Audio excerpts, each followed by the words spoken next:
बिस्मिल्लाहिर्रहमानिर्रहीम। अस्सलाम वालेकुम डियर स्टूडेंट्स। आज हम ICS FAIT पार्ट 2 का टॉपिक नंबर 4 इसकी तरफ जा रहे हैं हम।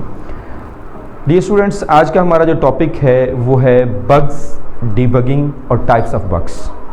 सबसे पहले हमने समझना ये है कि बग्स किसको कहते हैं। तो समझते हैं बग्स को। बग्स कहते हैं हमारे पास जो आपके प्रोग्राम के अंदर एरर्स होंगे उसको हम क्या बोलेंगे, बग्स कहेंगे। ठीक है।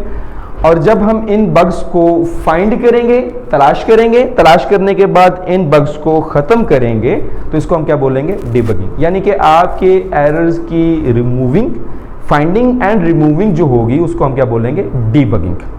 बग्स जो हमारे प्रोग्राम के अंदर एरर्स आए और जब हमने उनको फाइंड किया और उनको रिमूव किया तो ये क्या कहलाएंगे हमारे पास, फाइंडिंग एंड रिमूविंग क्या कहलाएगी हमारे पास, डीबगिंग। राइट। अब हम चलते हैं बग्स की टाइप्स की तरफ।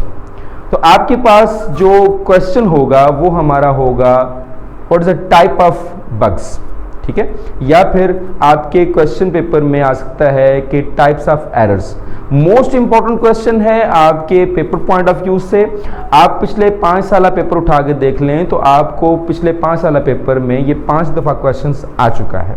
तो अभी चलते हैं इसकी टाइप्स की तरफ। सबसे पहले हमारे पास जो टाइप है that will be syntax errors. ठीक है। सेकंड हमारे पास जो होंगे वो हमारे पास होंगे लॉजिकल एरर। थर्ड वन हमारे पास क्या होंगे, run time errors.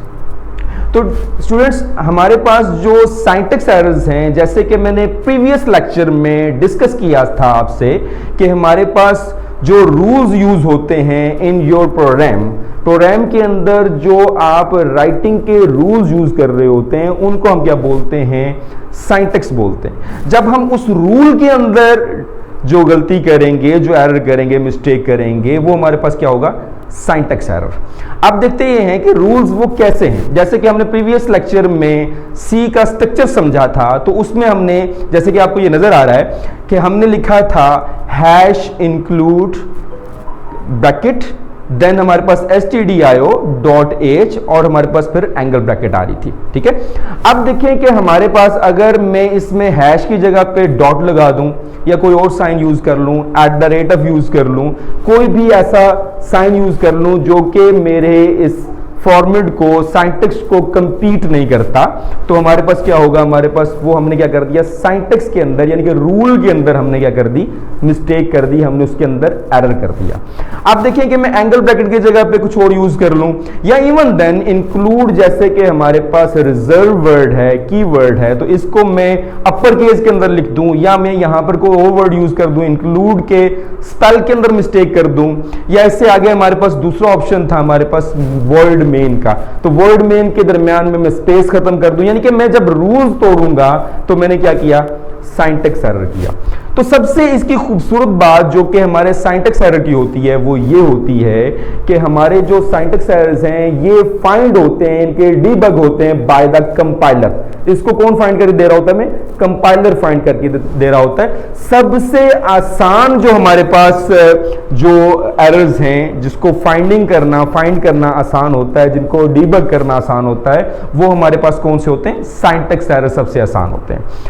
Second one हमारे पास आ जाते हैं लॉजिकल एरर्स, जो आपके प्रोग्रामर की पुअर लॉजिक के ऊपर होते हैं। फॉर एग्जांपल मैंने लिखना था 4 + 2, इसका आंसर क्या आएगा हमारे पास, 6, डेफिनेटली 6 आएगा।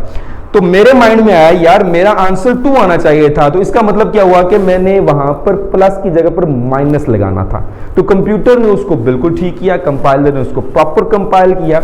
तो ये हमारी पुअर लॉजिक्स होंगी। ग्रेटर देन की जगह पे मैंने लेस देन लगा दिया, ठीक है, प्लस की जगह मैंने मल्टीप्लाई लगा दिया या माइनस लगा दिया या डिवाइड लगा दिया, कोई और सिंबल यूज कर लूंगा तो हमारे पास क्या हो जाएगा, मैंने लॉजिक्स के अंदर जो है ना वो मिस्टेक की है। जब हम लॉजिक के अंदर मिस्टेक करते हैं तो इसको हमारा कंपाइलर फाइंड करके नहीं देता। सबसे मुश्किल जो एरर है, जो टफी एरर है हमारे पास, वो हमारे पास कौन सा होता है, लॉजिकल एरर होता है। तो लॉजिकल एरर जो है इसको फाइंड करने के लिए हमें पूरे प्रोग्राम को थॉरोली जो है वो स्टडी करना पड़ता है। पूरे थॉरोली हम उसको पढ़ेंगे और उसमें से फाइंड करेंगे। इस वजह से ये क्वेश्चन भी एक पार्ट बनता है, आपके पास शॉर्ट क्वेश्चन बनता है कि आपका कौन सा एरर जो है वो सबसे टफी है, मुश्किल है, तो हम वहां पे बताएंगे कि आपका लॉजिकल एरर जो है वो हमारा सबसे मुश्किल होता है। क्यों मुश्किल होता है? क्योंकि उसको हमारे पूरे प्रोग्राम को थॉरोली पढ़ना पड़ता है। थर्ड हमारे पास जो एरर था वो है हमारे पास रन टाइम एरर्स। तो रन टाइम एरर जो है, जैसे कि मैंने आपको प्रीवियस लेक्चर में समझाया था कि हमारे पास दो स्क्रीन्स हैं। एक हमारे पास वो है जहां पर हम क्या करेंगे, इनपुट देंगे यानी कि कोडिंग करेंगे प्रोग्राम की। देन उसके बाद उसकी जो आउटपुट आएगी वो हमारे पास कहां पे आएगी, कंसोल के ऊपर आएगी, जिसको आउटपुट स्क्रीन हम कह रहे हैं, जिसको हम क्या कहा जाता है, कंसोल कहा जाता है। वहां पर मैं लिख देता हूं 5/0। जब मैं ऐसी मिस्टेक करूंगा रन टाइम के ऊपर, कंसोल के ऊपर जो मिस्टेक करूंगा वो हमारी क्या कहलाएगी, रन टाइम एरर कहलाएगी। ठीक है, तो आप उम्मीद करता हूं कि आपको ये तीनों एरर समझ में आ गए होंगे। तो सॉर्ट कैसे करेंगे हम इस क्वेश्चन को, सबसे पहले हम बग की डेफिनेशन लिखेंगे कि व्हाट इज बग। बग हमारे पास क्या है, आपके एरर्स है। Debugging, finding and removing of bugs, हमारे पास क्या होगा, डिबगिंग। फिर उसके बाद हम जब टाइप्स पे जाएंगे तो सबसे पहले हम सिंटैक्स एरर बताएंगे। तो सिंटैक्स एरर में सबसे पहले हम क्या लिखेंगे, सिंटैक्स की डेफिनेशन लिखेंगे, देन उसके बाद उसकी डिटेल्स बताएंगे। देन सेकंड वन हमारे पास क्या होगा, लॉजिकल एरर्स। लॉजिकल एरर्स में हम बताएंगे कि पुअर लॉजिक्स पे होगा और उसकी डिटेल बताएंगे कि ये हमारे पास किस तरह से हम इसको फाइंड करेंगे, रिमूव कैसे करेंगे, इसको हल किस तरह से करेंगे, उसको बताएंगे। फिर उसके बाद हम बताएंगे रन टाइम एरर्स। तो इस तरह तरीके से आपके ये 3 क्वेश्चन जो है ना कंप्लीट हो जाएंगे। तो उम्मीद करता हूं कि आपको ये क्वेश्चन समझ में आ गया होगा। काशिफ बलोच को इजाजत दीजिए। हमारे लेक्चर को अभी अगर आपने हमारे चैनल को अभी तक सब्सक्राइब नहीं किया तो हमारे चैनल को सब्सक्राइब कीजिए, लाइक कीजिए और शेयर कीजिए। Thank you very much. Allah नेगेबान।